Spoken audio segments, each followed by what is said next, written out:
ஊர்க்காரங்கெல்லாம் சேர்ந்து நேரம் ஆயிடுச்சு, நாம அங்கேயே கொண்டு போலான்னு கலசத்தை எடுத்துக்கிட்டு மண்டபத்துக்கு வராங்கப்பா.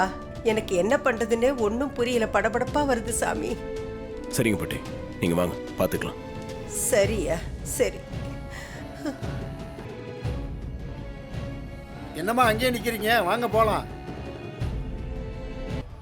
எப்பா சகல யார்ப்பா போன்ல? பாட்டி தாங்க. ஏன் என்னப்பாச்சு? ஊர்க்காரங்கெல்லாம் கலசத்தை எடுத்துக்கிட்டு இங்கேயே வச்சு பூஜை பண்ணிடலான்னு மண்டபத்துக்கு தான் வந்துட்டு இருக்காங்களாம். என்னது, ஊருக்காரங்க மண்டபத்துக்கு வராங்களா?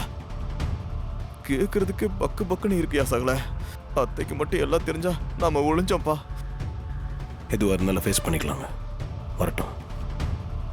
ஐயோ, அந்த கிழவி ஃபோன் பண்ணி எல்லா விஷயத்தையும் சொல்லிடுச்சுன்னு நினைக்கிறேன். அதான் அவன் ரொம்ப வாட்டமா இருக்கான். இன்னைக்கு நீ வசமா மாட்டிக்கிட்டடா, இனிமே தப்பிக்க முடியாது. உன்னை வீட்டை விட்டு அக்கா துரத்துறது கன்ஃபார்ம்.